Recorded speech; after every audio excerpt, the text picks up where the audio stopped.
Welcome to Behind the Badge. I'm your host, Chief David Malloy, and I'm proud to have with us on set today our performance measurement analyst, Torie and Detective Sergeant Scott Baetens. Welcome, gentlemen. Thank you, Chief. Thank you, Chief. Torie, you're the newest member of our team here at the Novi Police Department. Why don't you tell us a little bit about your role, your background, your education, and why Novi? Okay, my role, I'm the performance measurement analyst here at Novi Police Department. I come from Richmond, Virginia. I was the crime analyst there from March 2008 up until 2015 when we relocated here to Michigan. So I have an extensive background. I went to Virginia Union University, majored in criminal justice for my bachelor's degree. I've been with Novi since November. My role here is to manage crime, to make sure how it's trending up and down and send out any bulletins to make awareness to the community of where crime is occurring. Excellent. And like I know earlier this morning, we sent out a bulletin letting people know about our weekend performance. Correct. Yes. Over the weekend, I send out every Monday morning how many arrests we made over the weekend and how many calls for service that we had. And I believe this weekend we had 514 calls for service with 17 arrests. And one of the biggest things that we've started to share recently is that we now have a period of how many days without a violent crime being reported? 21 days, 21 actually. days. Outstanding. Well, thank you. Yes. Detective Sergeant Baetens, tell us a little about your background, education. You have a little bit of a different perspective. I do. I was born and raised, grew up here in Novi, went to Novi High School, and I was fortunate enough after high school I attended Michigan State University for my undergraduate degree in criminal justice. And I became an intern here with the city for the police department, where I eventually got hired in as an officer. Throughout my career, I went back to school and obtained my master's degree at Eastern Michigan University, and I've been privileged enough here to have the titles of officer, detective, road patrol supervisor, and now detective sergeant. Tell the viewing audience a little bit about what your day entails, because you're, like Torie, you two are probably two of the individuals that see every single police report that's made here. Yes, every morning I come in, I review every single case report that's been filed in the city of Novi. This morning I came in over the weekend, I read 63 police reports, and I assign those out to various investigators, whether it be task force officers with the DEA to our internal investigators here to follow up on. Excellent. Torie, you know, one of the things we practice is the data-driven approach to crime and traffic safety. Can you tell the viewing audience a little bit about that theory and that concept and what it is our operating practice here? Okay, that is actually short for DDAX, and that basically stating that crime tends to occur where traffic accidents usually occur. So we try to monitor what are those hot spots, and we have 4 zones in Novi, and we monitor how much crime is occurring and to see can we deter where the crime and the crashes have been occurring. So far we've been showing a significant reduction in larcenies and burglaries. Excellent. And also in many of those areas too, we're also seeing that correlation of the traffic crashes are also declining. Correct. And Sergeant, from your perspective, what does that mean for the investigative staff? They're obviously receiving fewer burglaries, fewer home invasion reports, so on and so forth. Yes, as reports decline, we can focus our investigative efforts on other cases. And last year we had a 12.5% decrease in reported Part A crimes, which a Part A crime are typical crimes you see in the media that range from homicide to fraud to larceny. Excellent. And we see some of our biggest declines in area of when we talk about crime, our Part A crime is predominantly property crime. Yes, it is. And that's where we saw some of our largest decreases. Yes, our large decreases were in larceny, motor vehicle theft, vandalism, and our sexual assaults. And I think one of the things, and I was just talking to a colleague of mine at a seminar, talking about how we used to kind of be off the charts in terms of auto theft. But we know auto theft has a tendency to follow the freeways, easy access for individuals who perhaps steal cars. We find many of our cars that are stolen located in other communities. And I think with the DDAX philosophy, certainly at Pontiac Trail and Beck Road and 9 Mile and Haggerty, I think that has lent itself to that 41% decrease in auto theft type crimes.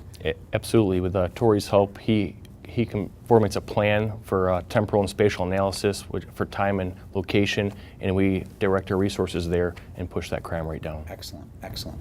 Well, we're going to take a real quick break, and to you, the viewing audience, please stay tuned, and we'll be right back.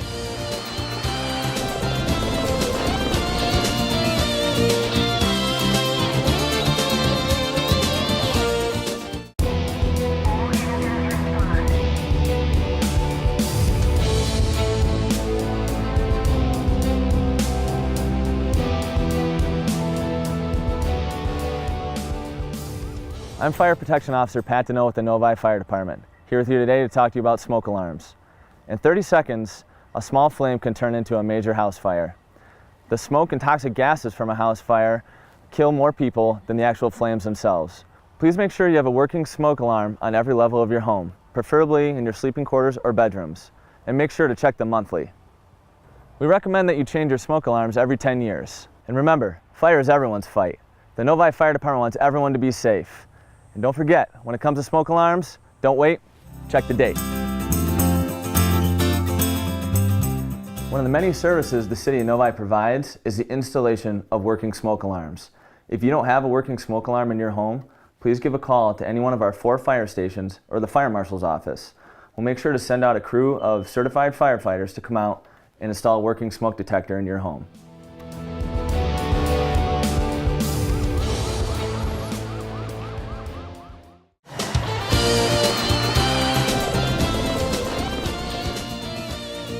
Welcome back to Behind the Badge. I'm your host, Chief David Malloy, Director of Public Safety for the City of Novi, and we have our Performance Measurement Analyst, Torie and Detective Sergeant Scott Baetens.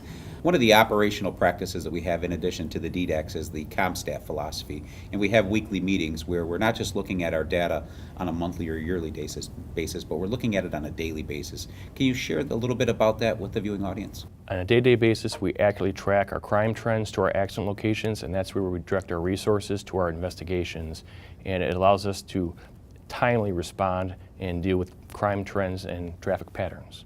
And Torie, that's a big part of what you do on a week-to-week basis. We have a CompStat meeting every Tuesday afternoon, 2:30 p.m. Correct. Sometimes it's at the Police Training Center, sometimes it's at the Fire Training Center, but there's multiple measurements that we take a look at in addition to crime. Absolutely. In those measurements, we look at the crime, and in addition, we look at the hours we spend in each DDAC zones. We also check the travel distance of how much they've been traveling, how many citations they recorded within that 28-day period. Each week for CompStat, we report out on the different DDAC zones. So we have 4 zones, so within the month, we have covered all 4 zones. And one of the things that I think it's important for the viewing audience to know about the data-driven approach, it is kind of premised on the fact that criminal behavior is transient. It's going to, most of the part, criminals drive to Novi, they try to commit crime, and then they leave. Correct. So our philosophy is having very high visibility traffic enforcement, and that doesn't necessarily mean traffic citations, but traffic contacts. Correct. And what we've seen is double-digit decreases in all of these 4 zones as a result. Like I mentioned 9 Mile and Haggerty previously, we've seen such a decrease in the amount of crime there, somewhere in the neighborhood of 50 to 70% when we look at it going back over 3 years. So many of the times I think it's that criminals might be in the area, but when they see that presence of those red and blue lights on and that traffic stop being made, that has a significant impact. Correct. Yes, it definitely would deter crime. Most criminals do not want to be in an area where it's considered a hot spot where you always see police presence every time you come in. And coming off the expressway, and once you see a police officer, as soon as you come into Novi, you realize Novi is not going to deal with any of that type of nonsense. And in addition to just crime, we also take a look at response times for police, for fire.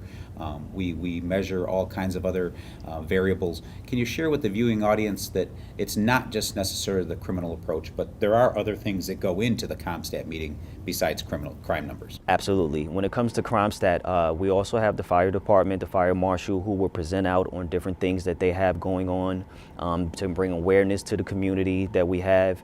The detectives report out on any crimes or cases that they're currently working with to let you know the status that's pending.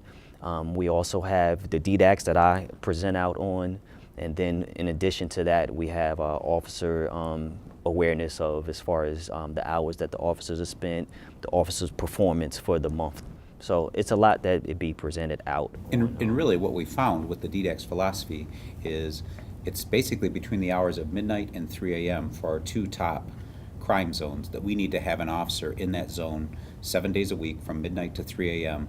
versus just doing random patrols throughout the day. Correct. So that's more of a efficient use of our resources overall. Yes, absolutely.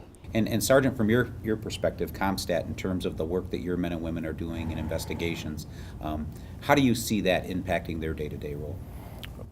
As we direct our road patrol resources into various areas of the city. We found that majority of our crime is crimes of opportunity, not of necessity. Unlocked cars, car hopping. We encourage the public when we talk to them to obviously lock your car doors, keep your front porch lights on, deter the crime.